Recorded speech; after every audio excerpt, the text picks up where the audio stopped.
BRS की रहनुमा कविता ने वज़ीर-ए-आज़म नरेंद्र मोदी को एक मकतूब रवाना किया है, जिसमें उन्होंने मुतालबा किया है कि अंडमान और निकोबार जज़ायर का नाम तब्दील करके आज़ाद हिंद रखा जाए।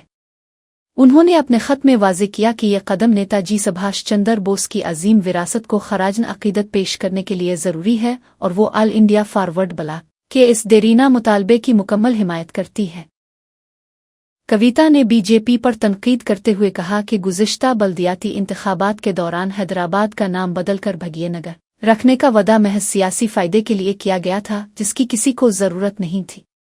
उनका कहना है कि शहरों के नाम बदलने की सियासत के बजाय हमें उन मकामात को कौमी हीरोज़ के नाम से मंसूब करना चाहिए जिन्होंने मुल्क की आज़ादी के लिए अपनी जानें कुर्बान की।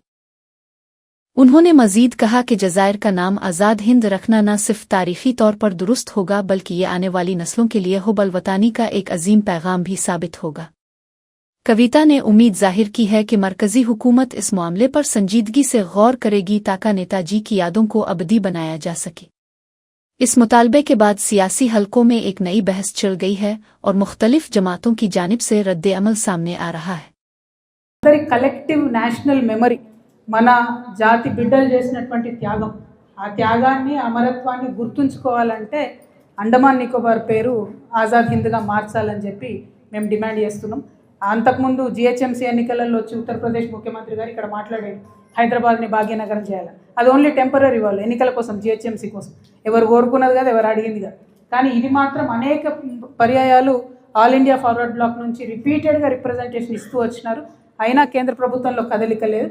వారికి తోడుగా సహాయంగా ఉడతభక్తిగా మేము బయలుదేరినాం. మరి మాకు తోడుగా భారతదేశ యువ మిత్రులందరూ కూడా కదులుతారనే విశ్వాసం మాకున్నది. మాకుండేటటువంటి నెట్వర్క్తో అన్ని రాష్ట్రాలలో కూడా ఈ డిమాండ్ని పెట్టిస్తాం. ముందుగా తెలంగాణ నుండి స్టార్ట్ చేస్తాం, హ్యాష్ట్యాగ్ మూమెంట్ నడిపిస్తాం, ఆన్లైన్ మూమెంట్ నడిపిస్తాం. 26వ తారీఖు చాలా మంచి డే, రిపబ్లిక్ డే. ఆ రోజు మంచిగా వాళ్ళు ప్రభుత్వం ప్రకటించే విధంగా ఒత్తిడి